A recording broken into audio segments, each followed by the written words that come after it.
to tell you. I find it hard to take when people run in circles. It's a very, very mad world. Mad world.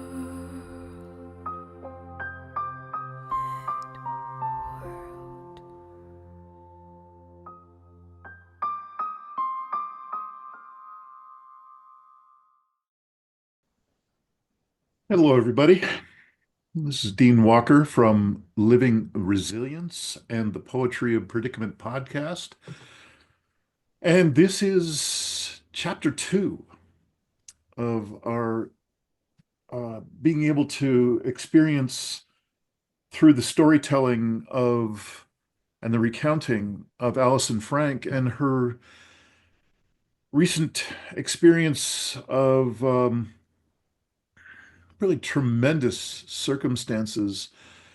Starting with, thank you so much for giving us some of your background story last time, Sure, my which, pleasure. which then took us up into your time in Asheville, North Carolina, and then, of course, Hurricane Helene, and just the kind of shock, of course, to you all who were there, but really to so many of us across the country, like it does have a reputation for being one of the best places to go, and it's safe, and it's all that. I was just before I hit the record button, I just was telling you how as I was just kind of relaxing and regulating myself just to get here and get present for our conversation. Hmm. It's just a real joy to be able to have these conversations with you, Allison, because every time you've shared prior to this in this series, I've just been so moved by how real you are. It's just who you are. You don't even notice how authentically you speak and so on. I notice it a lot because I do quite a few interviews, and you're talking about extraordinary circumstances in as we both know, the most challenging time in human history. And this happens to be connected with a pretty dramatic event for the US in general, and of course for North Carolina and for Asheville and for you. And so, um, just a reminder to folks, this is chapter 2 of what I think will be three-part series for us to be able to hear a fuller rendition of what you have been experiencing and what you're in the last one, what you're stepping into.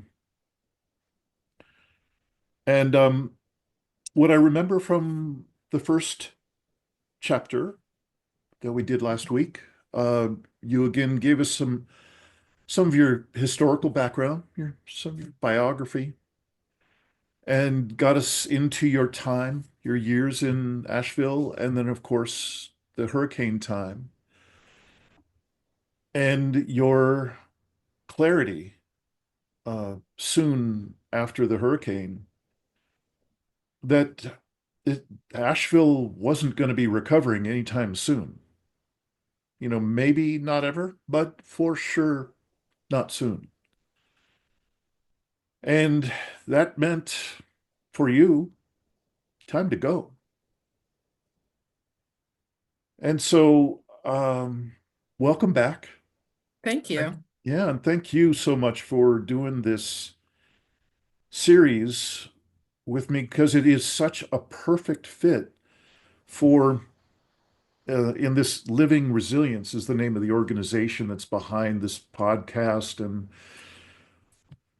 what through this organization I've been online and before offering live courses as well in service to the collapse aware and collapse acceptant communities.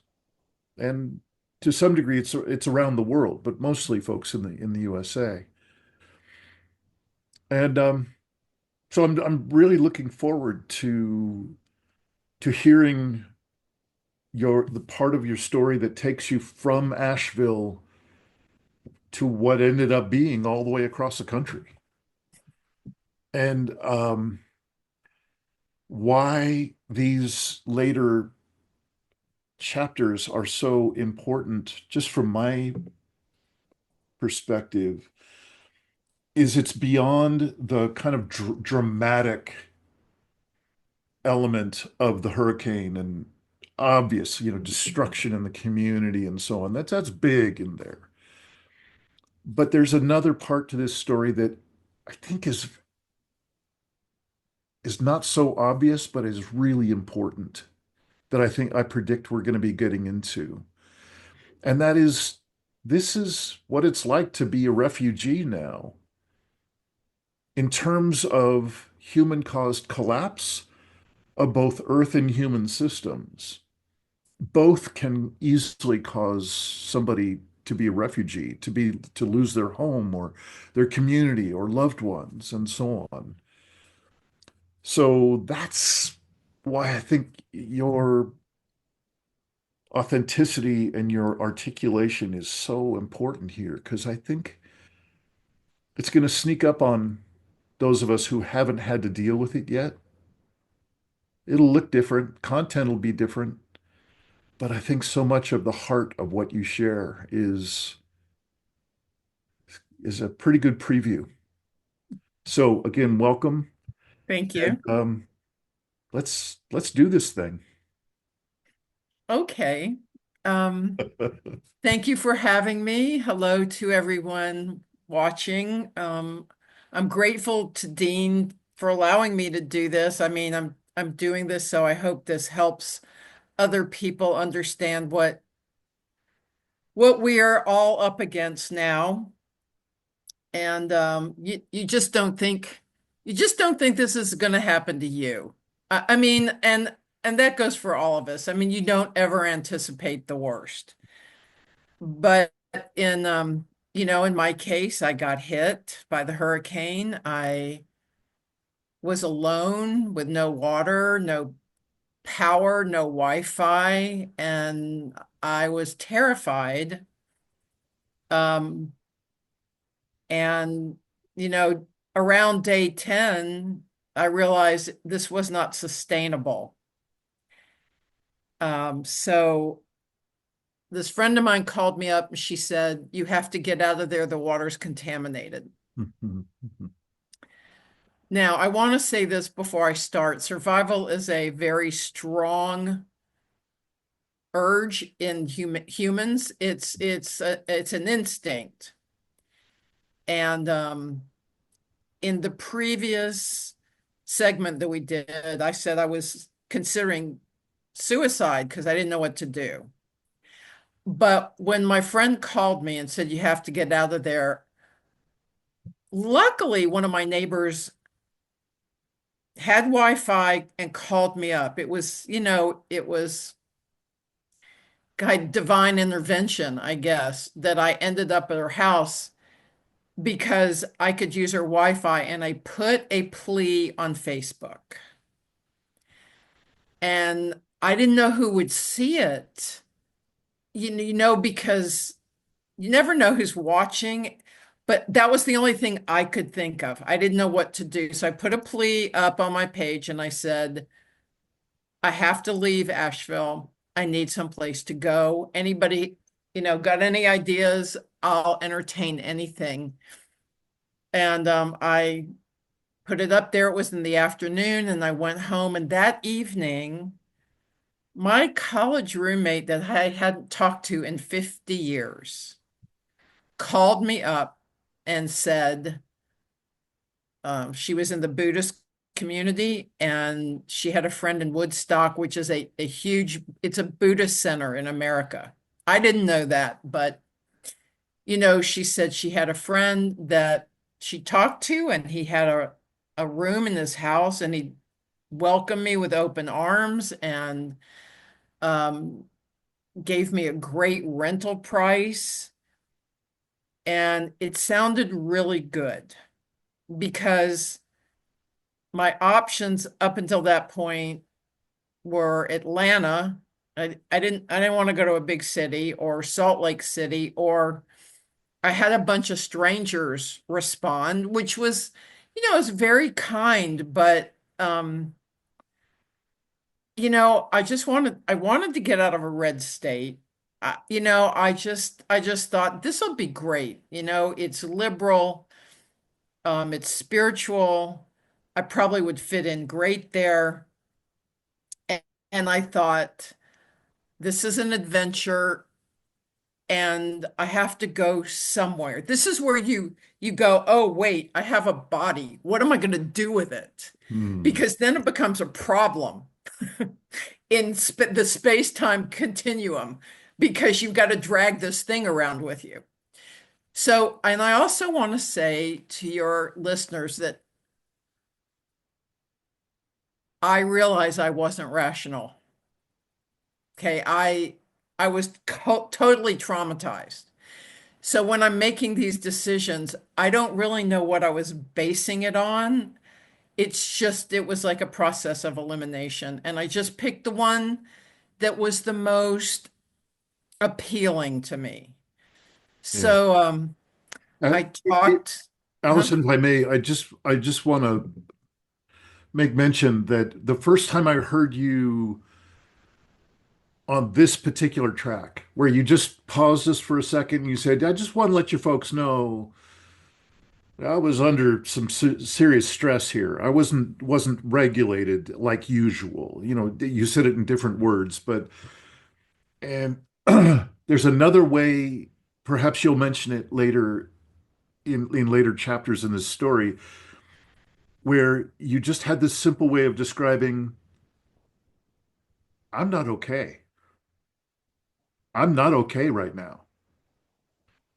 And as simple as that sounds, I mean, it can be like, what, Dean, what are you talking about? This is just like one sentence. It's barely, I mean, it's 3 words. What the heck? But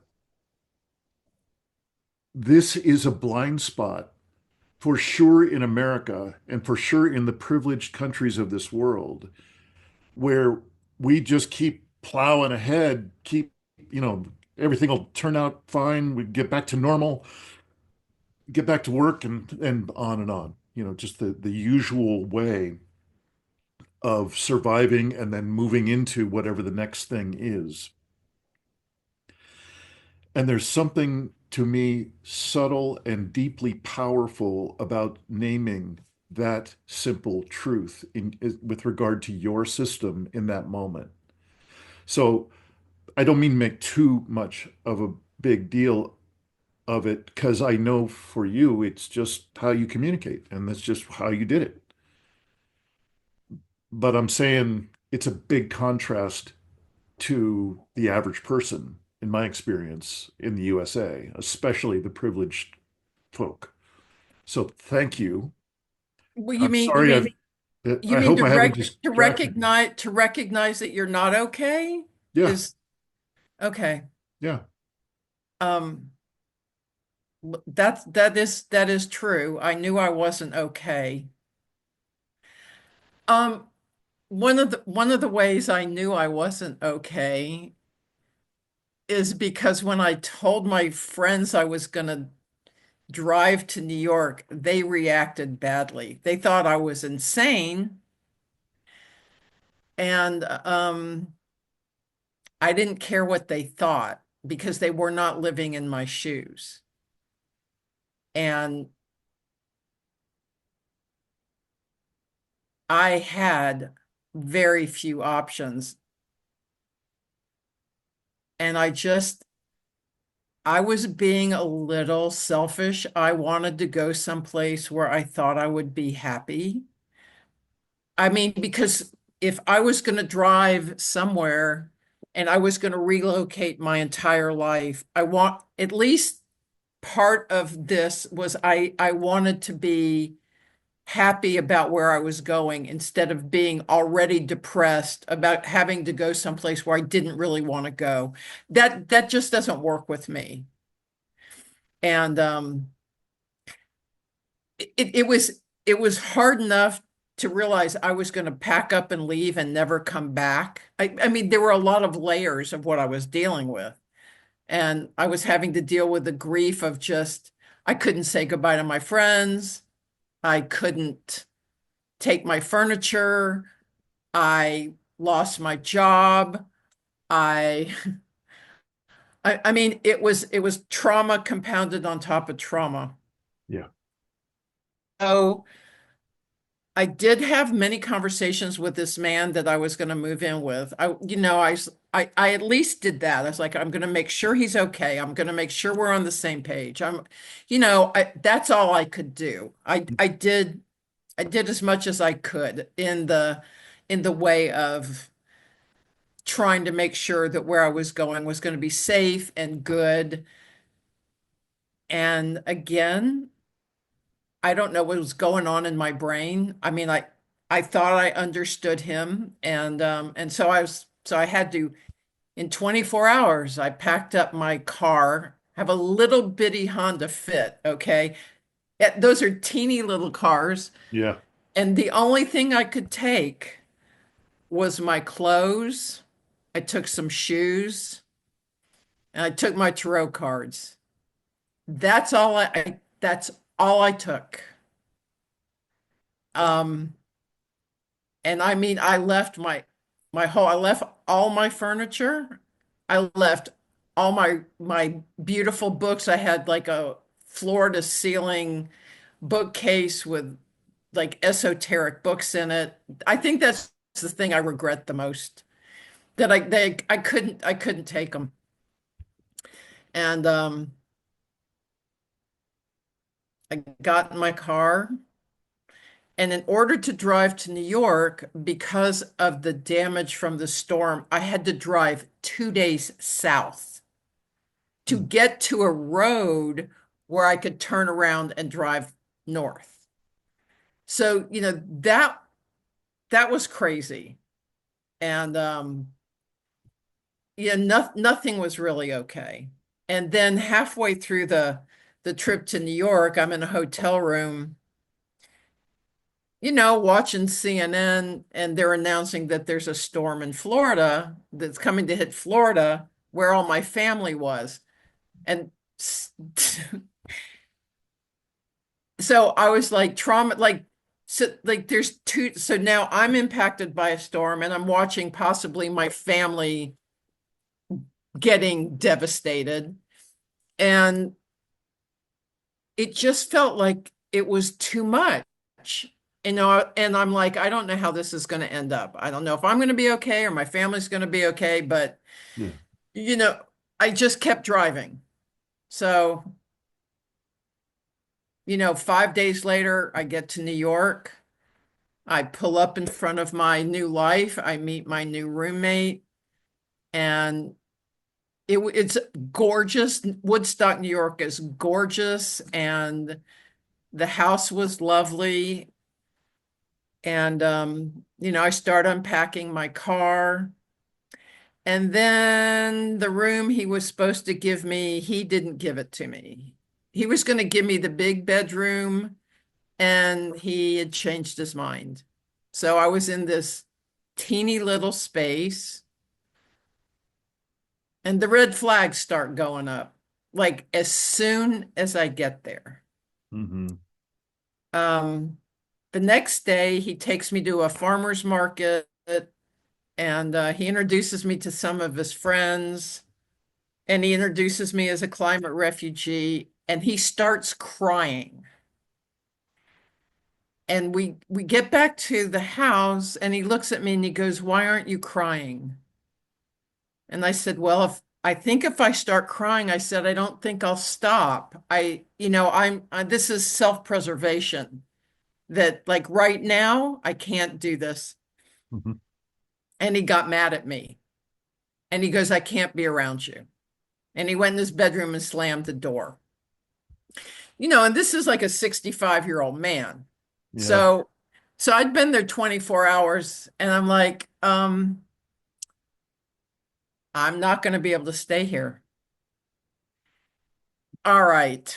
But I just landed. I didn't have any place to go. So I thought, well, maybe I'll stay here 6 months. I'm just gonna make the best of it.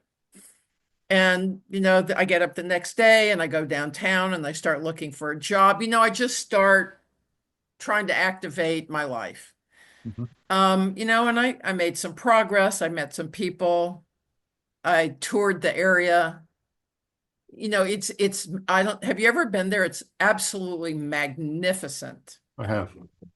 So that made me happy. The scenery, being outside. I was like walking around all over the place. And it was the height of fall. So it just, that always makes me really happy. And so that, that was good. And then 7 days later, in the middle of the night, I wake up and my teeth are chattering. And I think I'm having a panic attack. That's what it felt like. I mean, I'd had them periodically through this ordeal. And I go back to sleep and I wake up the next morning to take a shower and I faint in the shower. And when I come to, I'm thinking something's wrong, but I go get dressed and I go out and make some tea. And he's standing there and he said, "Did you faint?" And I said, I think I did. And he goes, "You're a liability to me. You can't live here." Wow. So I'd been there 7 days and he's telling me I have to move out. But but to his credit, he says, "I'm taking you to the hospital." And that was really good because I was dying. So he drops me off at the hospital. Sayonara. They do some tests on me and they say, "You are violently sick. You have sepsis. You have blood poisoning and you're dying. And your blood cell count is off the chart." And I said, "Well, what are we going to do?" Then they said, "Well, we're going to admit you and give you antibiotics." And that's my worst nightmare because I'm allergic to antibiotics. So it was a choice between which poison. Like if I didn't take them, I was surely going to die. And if I took it, I was possibly going to die too. But so I was really upset, but then I became delirious. So the Mm. first 24 hours I'm in the hospital, I don't remember. I remember at some point I was crawling around naked on the hospital floor. I mean, the nurses told me that later, and that I was screaming that I didn't want antibiotics, but I have no memory of that. But that instinct in me is really strong because every time I take an antibiotic, I almost die. Wow. So um I I conceded that. I mean, someone must have gotten through my thick skull because I'm really stubborn and convinced me that I had to do this. So, they stick the antibiotics in my arm and I'm in the hospital for 7 days getting 24-hour antibiotics.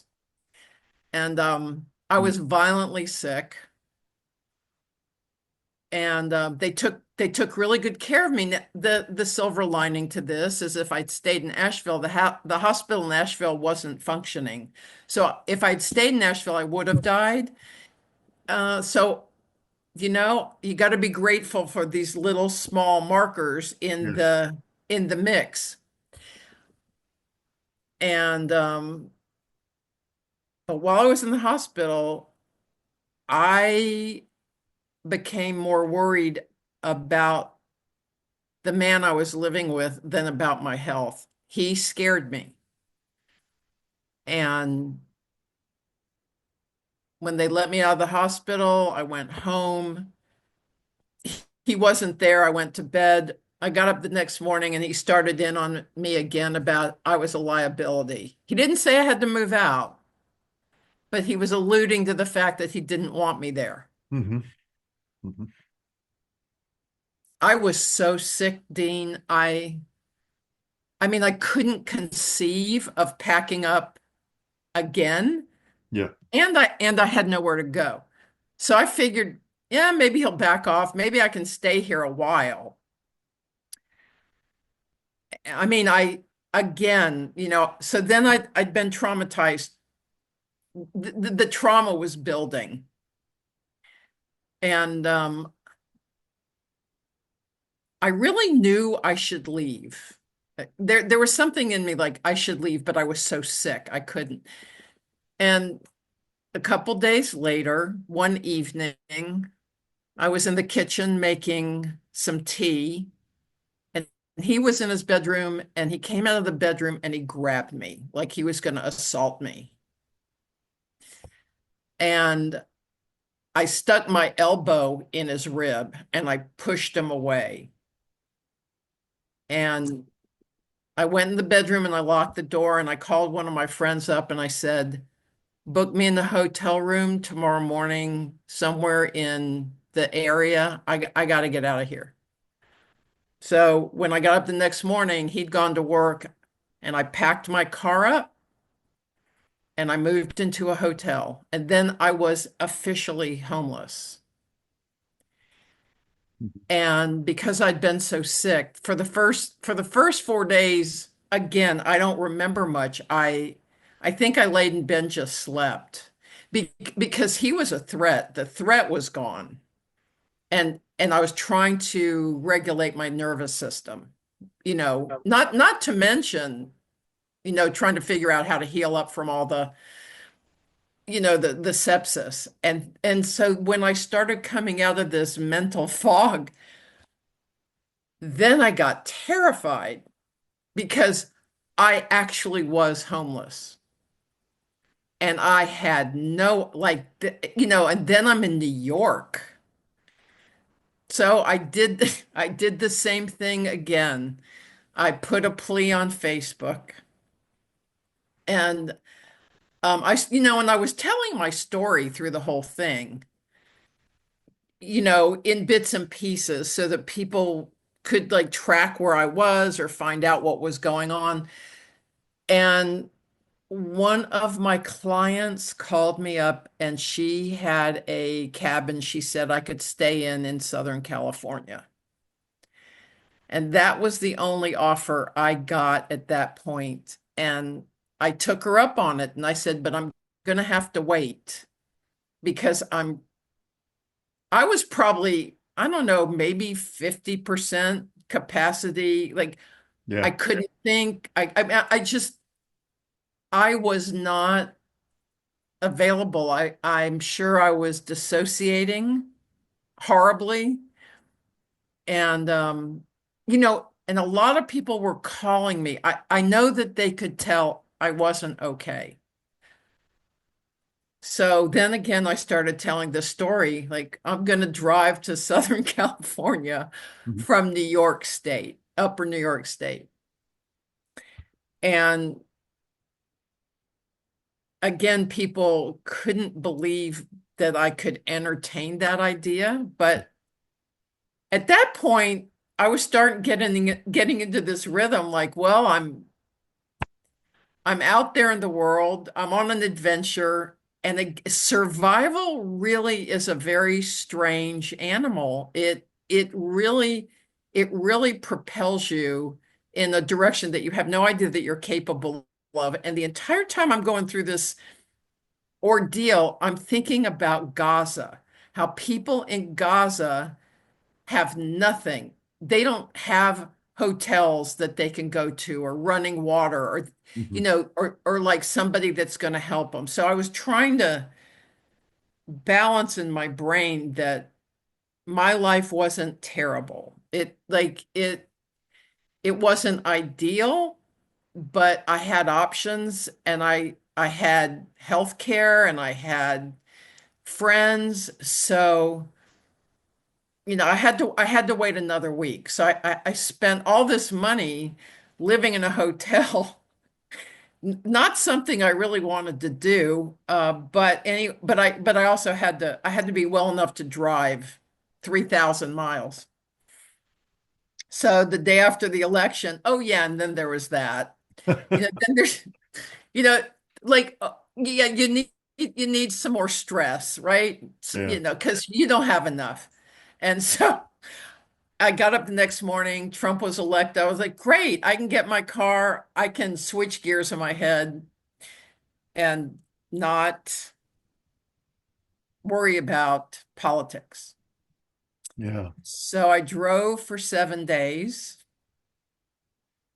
Yeah. and got to California, and I'm in the desert, and I pull up at my friend's house. Um, and they take me to this lovely cabin where I am staying. Can I pause you? Sure. Because this is like a distinct border, your arrival at the place where I believe you're talking to us from right I now. am. Yeah, I Yeah. am. I'd just like to pause you for a second to just go to the next level of whatever you'd like to share about that state of being that you shifted into from, it's I don't know what else to call it. But just the creepy uh guy and that in and of itself, and trying to find a job and trying to find stability and so on. And then on top of it, to have this really awkward or creepy kind of energy. And there's many opportunities to go to a darker frame of mind. And um, what you just described, what I heard you just share with us is by the time you got, a little rest under your belt at the hotel, and then you just set off across the country, you had this framing that was able to really see some perspective, some proportion to what you're actually facing compared to somebody, for instance, in Gaza.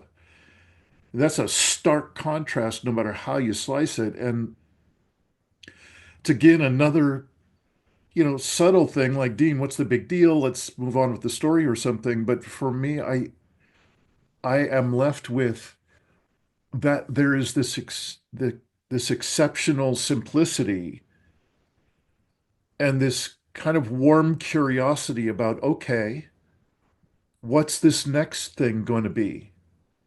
Rather than I'm a victim and oh, life is screwed and so on. So there's this. I don't. I'm making up words here, and I'm sorry I'm doing that. I'm just not remembering the exact way you described it, but it seemed like you were describing someone who had a good sense of proportion, of contrast, of what you actually are facing compared to others who have it considerably worse. And it seemed like you're also describing the view of, excuse me, the view of someone who is open to what's next. Is that fair to say? Well, of course it is. I don't think I had a choice. Okay. Um, I mean, to be perfectly honest, out of this entire journey, the creepy guy probably was the worst thing that's happened to me. Mhm. Even almost dying, there was something so threatening and evil about me landing in a place where I wasn't safe, Mhm. um, from another human being. And I've been trying to process that, but when I left, and I went to the hotel, my nervous system calmed down. And I realized I started processing this idea that I could be okay, that I was a survivor. And I also told myself I knew I wasn't the only one this was happening to. Yeah. I mean, I am just one story from this storm. And people lost, a lot of people lost everything. I was really trying really hard. I was, I didn't want to be a victim. And if I went down that rabbit hole, I was afraid I wasn't going to come out of it. Mhm. And I still won't go there. I mean, the processing of this is going to take a while, but you're right. I shifted gears in my brain Mhm. because I was still alive. Mm. There's a spark that, you're faced with these horrible situations and you want to stick around. You want to stay here. You want to see what's going to happen. And my curiosity is always the thing that's always prompted me to get through really devastating times. And so this was a big one because of the event, because of the hurricane, Mhm. because I saw it, that I know what's coming, that this was the opening event for what we're all going to experience in some form or another. Mhm. And I am curious. And so to my detriment, maybe, I mean, I don't know how this story will land with people, Yeah. but because it seems to me in retrospect that some of what I've done is really nuts. But again, I shifted gears and like, okay, I'm on an adventure. Now I'm a gypsy, but I'm free. Like I'm not confined to a place. I didn't sign a lease with somebody. If something doesn't work, I can go somewhere else. It's a very weird thing to have this happen at my stage of life. Mhm. You think when you get old, you're just gonna, you're stable, you're gonna stay where you are. I didn't have that option. So I had to rework all of this in my head and just think of it like, well, the world is my oyster, Yeah. and I'm gonna treat it as such. The thing is though, when I was in the hotel in Woodstock, I started having rolling panic attacks. Mm. Really, really, really severe panic attacks. And I wasn't surprised. It fueled everything. Like I was pretty much living on straight adrenaline. Yeah. So that part wasn't fun. So if you don't mind, I know I can be annoying with these pauses. No, you're not. No. Okay. Good. Good. Ask me anything. Yeah. Well, you're just so in the thick of what I call first aid level resilience skills zone. It's the kind of zone that, for instance, when the Hurricane Harvey, I believe it was, hit Houston and just devastated it, just dumped more rain than ever happened in the world, or I don't know, it's just incredible. And so you're sleeping on the floor of the high school gym in the neighborhood because everybody's home is flooded. So you got 50 families sleeping together in the high school gym floor. I mean, it's just serious devastation, and everybody's out of their body, out of their mind, out of completely dysregulated. And that's one thing. And what you're describing, what you keep saying is like, well, this is one way or another, something like this is going to happen to just about everybody eventually. Yeah? Could. Yeah, right. And it'd be real wise to listen to somebody like yourself because I tend to agree with you completely. And I just want to mention that it's something I kind of whine about from time to time, I complain about, and I'm a bit tongue in cheek, but not really.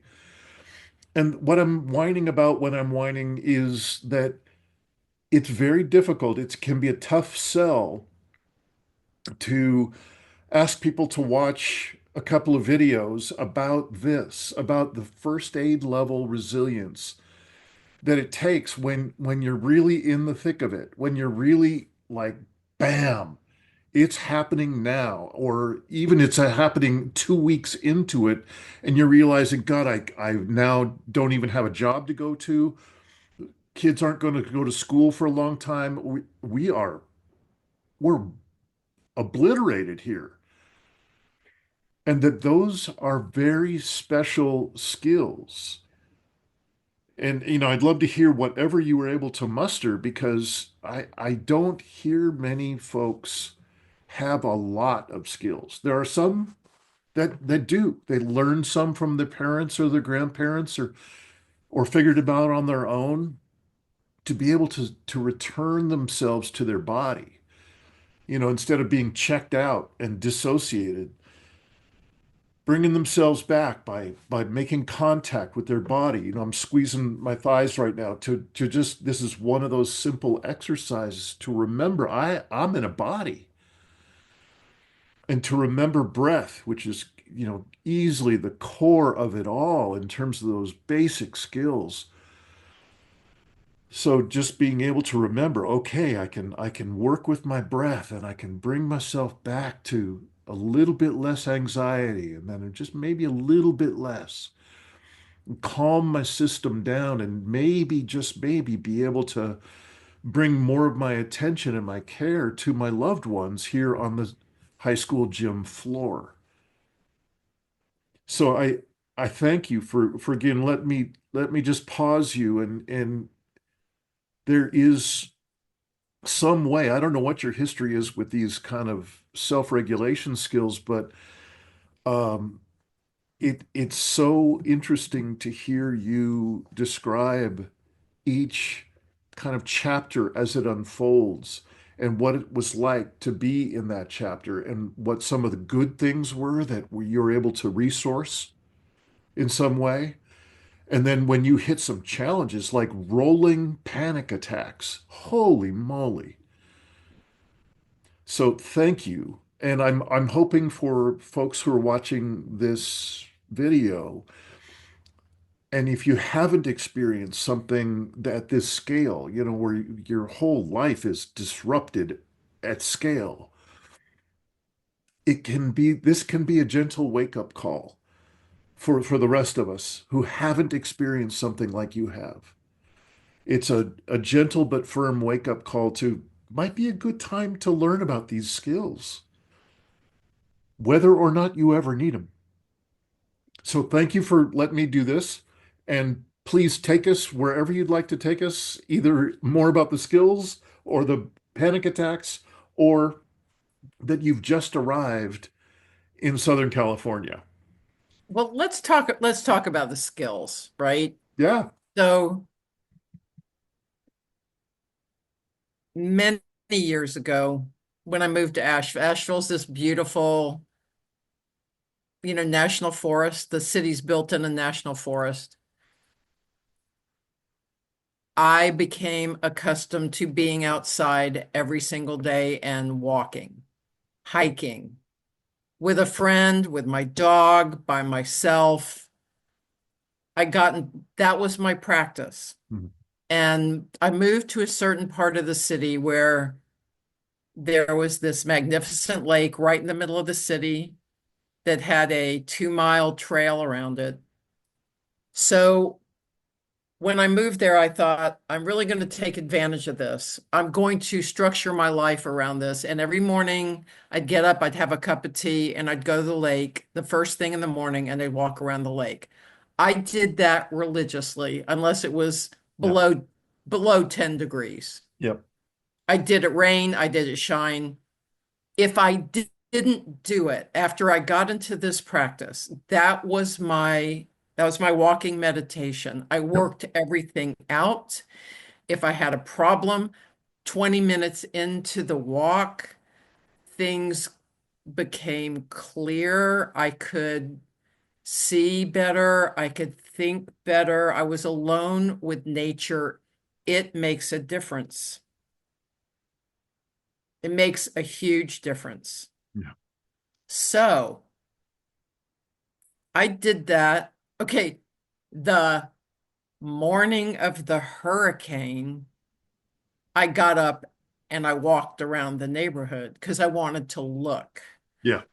And the day after the hurricane, I walked. I did that. I had to do it. It's the only thing that regulated me. Yes. When I started the trek to New York, the first hotel I got to, I came in, I unpacked my stuff, I put on my sneakers, and I walked around the parking lot. So I did that all the way to New York. From New York to California, I had hotels that actually had gyms in them, like a workout room. So I would do the same thing. I would go to the hotel, I would unpack, I'd put on my sneakers, and then I would go get on the treadmill and burn my brains out. Like so that like I could get the adrenaline out of my system. I mean, I might have been lucky because I already had knowledge of how important it was to stay in your body. Yes. I mean, I had to.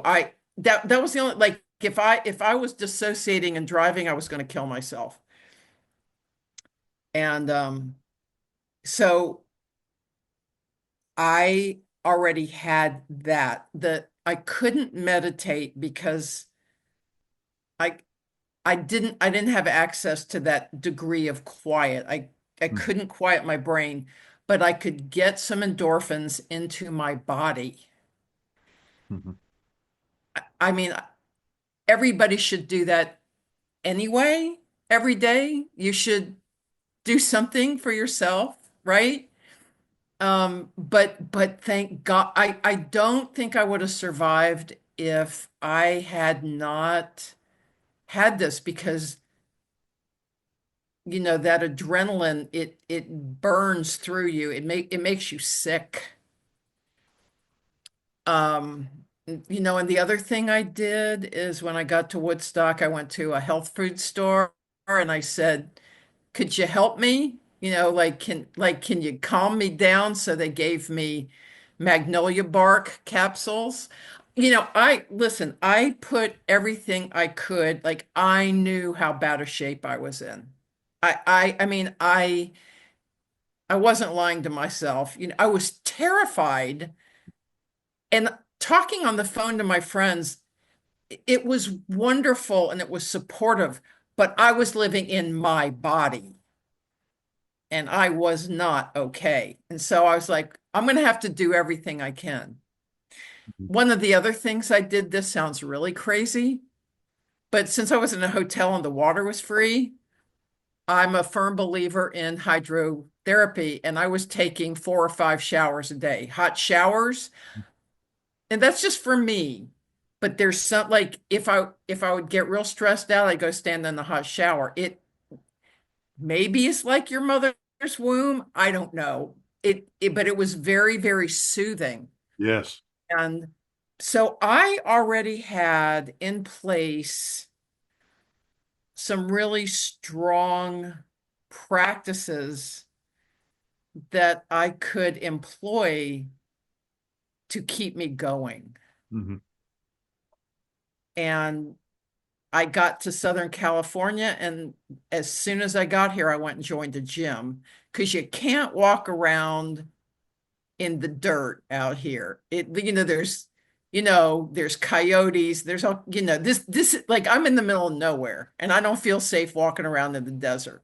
So I thought, well, I'll go join a gym and I go to the gym every day. Um, I I've been here 5 weeks. I'm just starting to come out of this. I mean, this was so overwhelmingly traumatic that I've also been to three therapists and helped me. They haven't heard stories like this. They don't have Yeah. trauma backgrounds to deal with this level of complete takedown. Yeah. So I mean, and this is the first time that I've gone trying to look for a therapist where they couldn't help. Yeah. One of them even said to me, "Oh, you're so resilient." It's like, I don't want to hear that. I'm like, I need help. I need help. So so I'm alone again. I'm alone. I mean, there's some people here that I know, but I'm basically alone. So now I'm getting used to this, which probably isn't a great thing, Yeah. except, I have to stay here and I have to heal now. Yeah. But what you were talking about before, like the people in Harvey, they got 54 inches of rain. Right.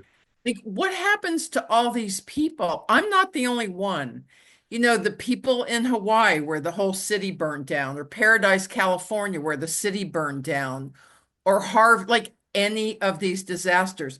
It's on the news. It's sensationalized in the moment because it gets eyeballs and ratings. And then when the storm is gone, there's no follow-up. You don't know what, like I always wondered what happens to these people. Yeah. Like, what's their story? Where did they go? Like, everybody doesn't have family. Like, my family didn't help me. I mean, I really pretty much just said, okay, universe, here I am. You got to take care of me. Yeah. But everybody does, like, what happens? I mean, Katrina was a big deal, and I know there was a lot written about that storm and what happened to the people. I mean, to this day, I think the Ninth Ward still is not rebuilt. I don't think they did that. What happened to all those people? Yeah. And I mean, I think therein lies the tragedy of my story. It's not just me. Yeah. I mean, I met you, I can talk to people. I went on Environmental Coffee House. I told my story. You know, I I used to I used to be a reporter, so I know that there's avenues that you can pursue to get information out there. But oh my God, there's thousands and thousands of people that have been through this. Yeah. And it's going to be more. You've, and this is another kind of stage or step in your story, and I so appreciate you not only having patience with my occasional pausing and highlighting skill sets or distinctions that we use in this work that I do in living resilience, but you then take it to the next level, which you have been aware of and engaged with all along, one way or another. And these are really great questions. I can speak a tiny fragment of what your question was about. So what happens to these communities and these people? How do we find out? Because they stop talking about it. As soon as the big news cycle's done, that's it. And I can tell you that I think I've mentioned that about 4 or 5 years ago, we had a firestorm here in Southern Oregon in what's called the Rogue Valley. And in 24 hours, 10,000 people were burned out of their homes, and for some people, their businesses as well. In this, relatively small, 120,000 people in the valley, I think, total. And, so it was a big deal and it moved fast, and the devastation was immediate. And for those who experienced it, I did not lose my home and so we were evacuated, but we were able to come back to our home in good shape.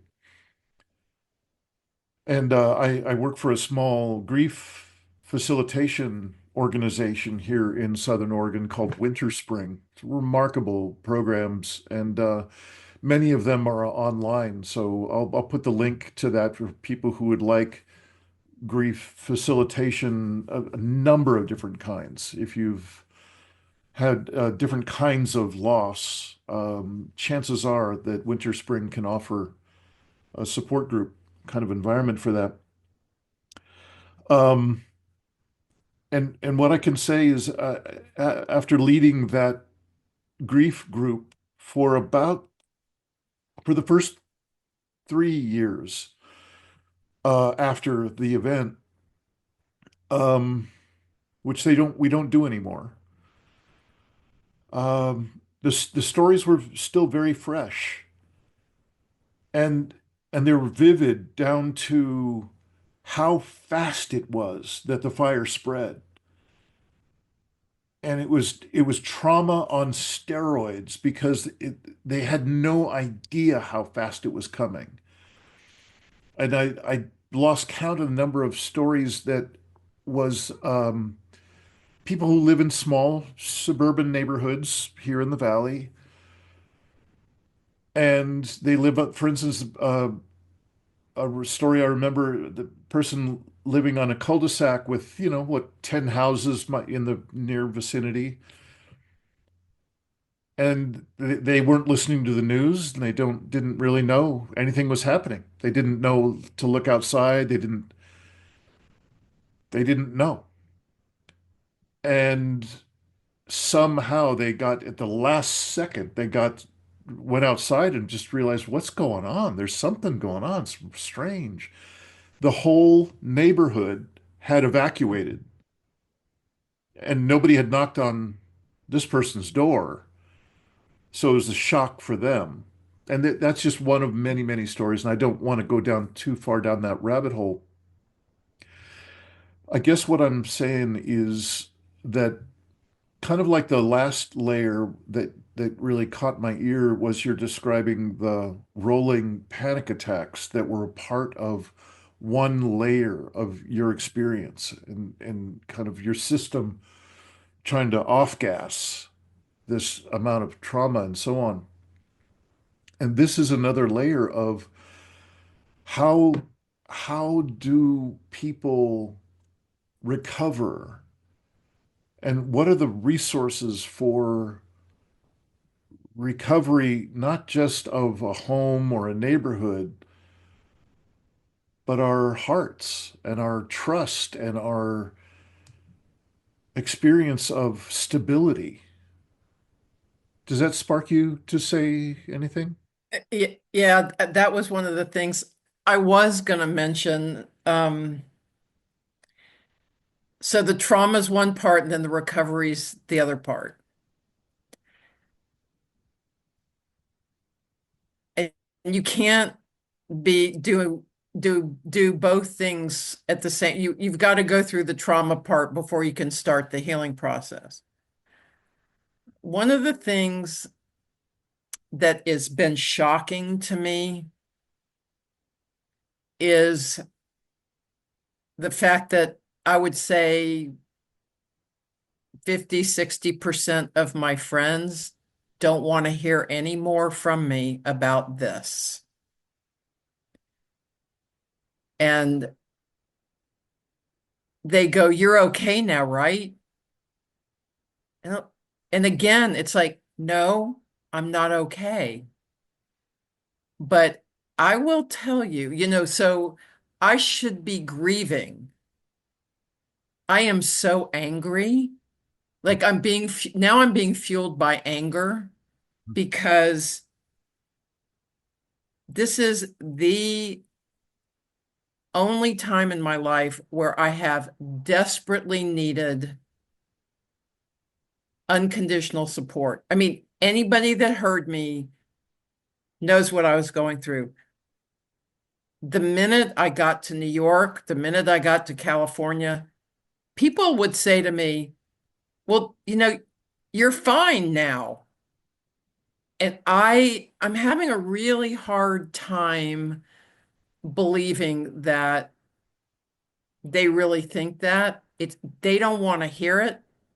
They don't want to believe that it could happen to them. I am mirroring back to people the fact that it can happen to anybody. So I'm tossing people out of my life now. Like there is so many layers to this, but I can't deal with this. I can't I don't have the emotional bandwidth right now. Like if you want to talk to me, you got to hear the story. I'm living, what I've been through. I mean, I don't talk about it all the time. I have other things going on in my life. I'm still, like you were talking about, people in the neighborhood weren't paying attention. I don't know, I don't understand how people can't pay attention. Like this is your life you're talking about. You don't want to know what's going on in the world. Yeah. Isn't that what's going on? Is people are in denial. So when these things happen, like, how can you not know? How can you not care about your environment? How can you not care about your personal safety? What is so scary about knowing the truth? So when I tell my story, they don't want to hear it. It's beyond me that people have just turned their backs and they expect me to go on with my life. It's like I'm nowhere close to going on. Like I am in full-blown recovery. I am doing everything I can. And I am getting precious little, I mean, not everybody, but some people have just totally dismissed this. They don't want, and they are not willing to hear anything I say anymore about this. That is absolutely reprehensible to me. And this could be, okay, so this is where I don't know things. This could be the result of the trauma where I have no tolerance for this. Like, it's like if you tie your dog up outside and you walk by it every day and you don't think about your dog being tied up. I mean, it's not the same thing, but I'm still hurting and people are just because you can't see it on my face doesn't mean I am not really, really in need of serious R&R and downtime.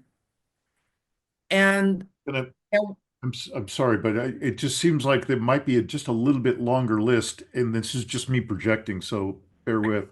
okay. It seems like my system would also want to be held, whether that's actual physical contact, Oh, well, which I is a big deal for me, for my system, and also to be held in a space that I think I'm hearing you describing kind of between the lines, which is instead of being dismissed energetically, like I've had enough, even though they don't say those words, you're pretty clear they've had enough of hearing about it.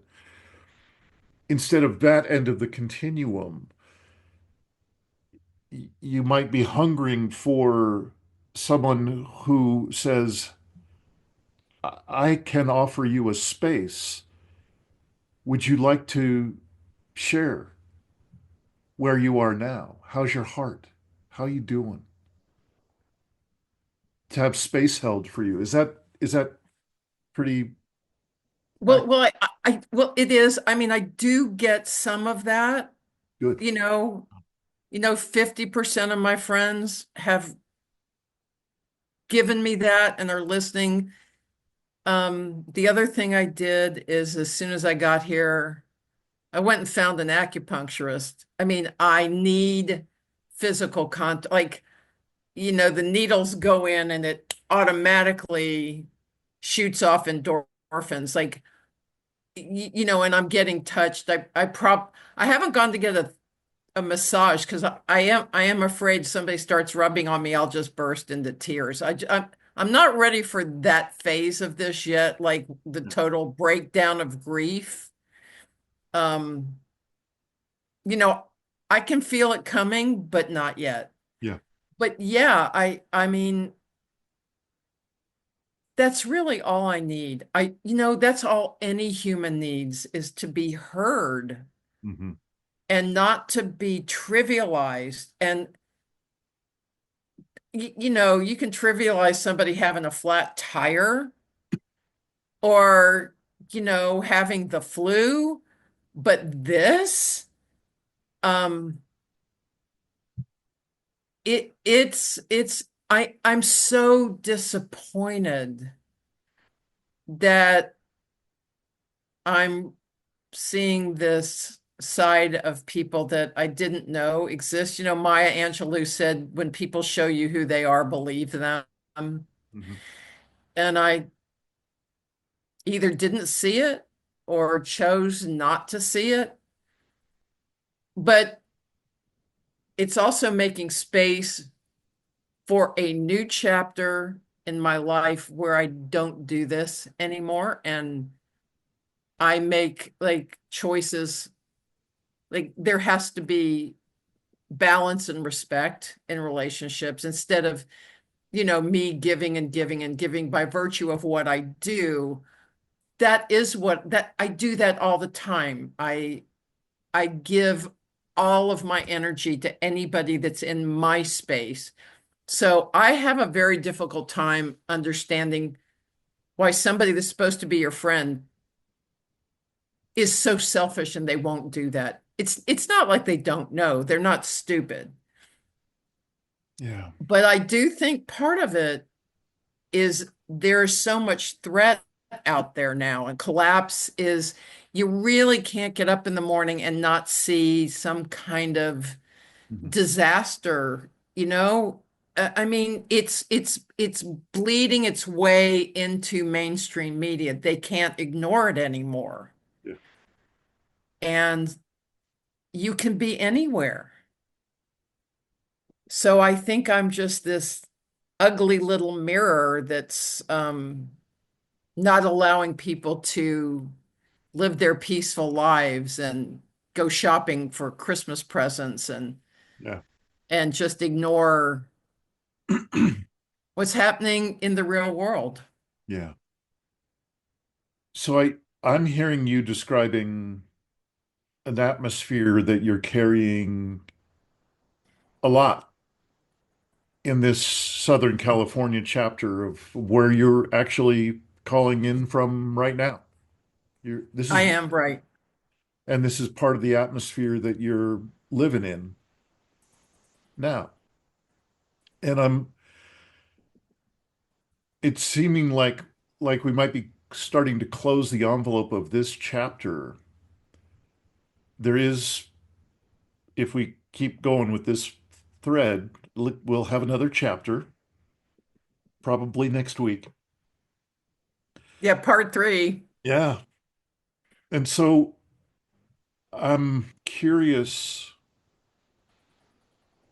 if there's a way that you would be inclined to share with us to just close this particular chapter, which seems like you've been vividly clear about where you are right now, what kind of resources you actually have within you and external as well, what kind of resources you are missing, you're hungry for, both internal and external. And that's just a good, wholesome hygiene, a good resilience hygiene to be kind of taken in inventory. What seems like it's in pretty good shape and what seems like there's a kind of a deficit. And I also know that from our other conversations, where we aren't recording stuff, um, I've heard you, I've heard you starting to, and I don't know, I'm just saying it's starting to because that's just what I've been hearing. I don't mean to say that you haven't been thinking about these things all along. I don't know. But I've heard you start to mention about what you're really hungry for in some possible future step. Maybe it's soon, maybe it's later, maybe it'll never happen, maybe it will. But that's something about community. And that may well be what what we'll end up calling that third chapter, because it sure seems like that's where you're headed. It sure seems like what you talk about out ahead from just from a guy who's listening when you're talking. And I'm curious if there's anything more that you could say about this chapter where you've been in Southern California, perhaps some of the people or places that you've been down there. How resourced do you feel down there, and how's it been going? And really, how's your heart now? Because I know you're brewing on some sort of future Yeah, possibilities. So right. how you doing now? How's it going? Well, I have this longing, this fantasy that may be just magical thinking, that what all of this has taught me was that being alone sucks.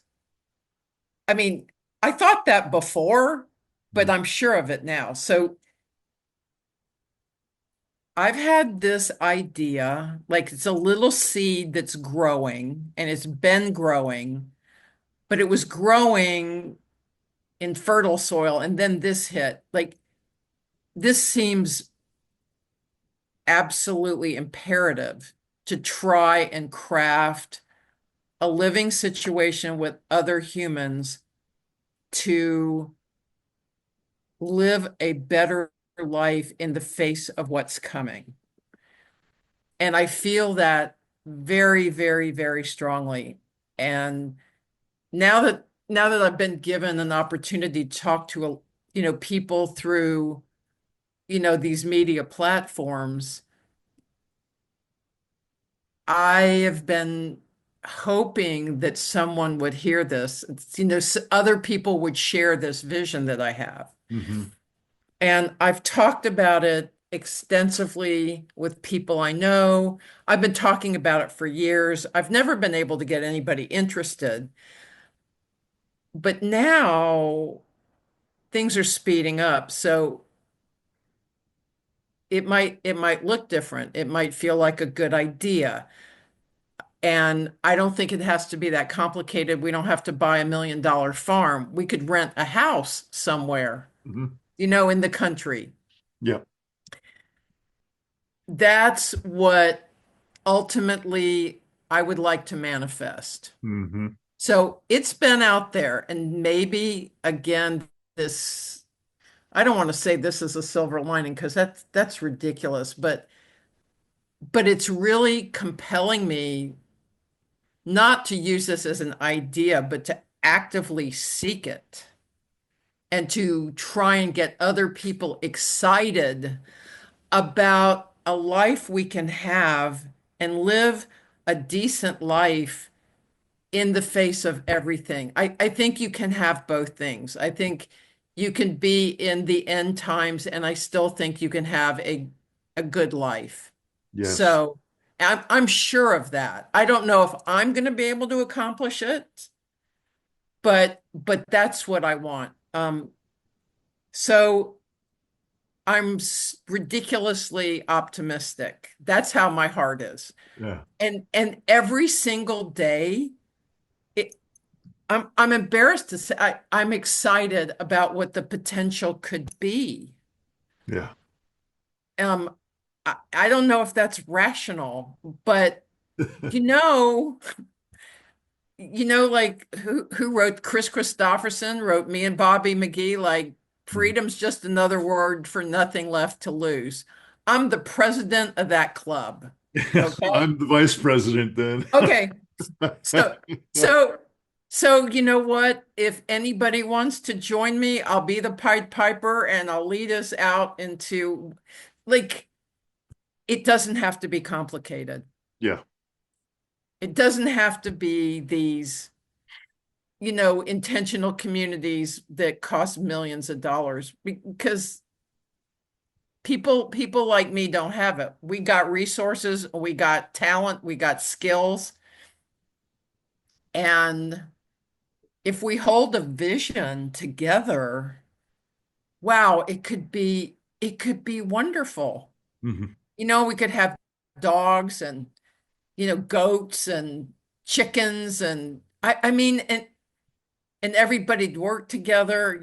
I know it sounds like stupid utopia, but anyway, so I'm healing up Hmm. and I'm using the resources I have in order to get well enough to go after this dream. Yeah. Yeah. Well, Allison Frank, that just seems like a perfect ending point for this chapter and kind of teaser for the next one. And just really thank you again for your generous sharing of your heart and your dream, and really sharing the some of the times that have been sounds like really challenging to keep that dream, that little flame alive through some of these challenges. And I just can't help but think that it's going to serve a whole lot of us to hear stories as clearly as you tell yours. So these are life-saving skills, the skills of being able to keep being present to some degree or another, even when times get really, really tough. So thank you so much, and I'm really looking forward to chapter 3. And thank you. And like we did last time, I'm just curious if there's any last word that you'd like to offer folks. We've covered some ground this time, some really important resourcing ground. Is there anything you'd like to kind of wrap up this particular chapter with? No, not really. I'm better today than I was last week when we did the first Hmm. episode. I um I'm just trying to get every good thing I can out of every day, no matter what it looks like, because these moments are precious because of the disasters. So the disaster is over. I can enjoy like the sunrises and the sunsets. Yes. And I'm really grateful that the major trauma is at least today in my rearview mirror. Yeah. I'm just doing this one day at a time thing, really. Hmm. Yes. And grateful that you've given me this opportunity, to tell my story. Yeah. I hope it helps other people. Yeah. I'm pretty sure it will. Allison, thank you. You're welcome. Mhm.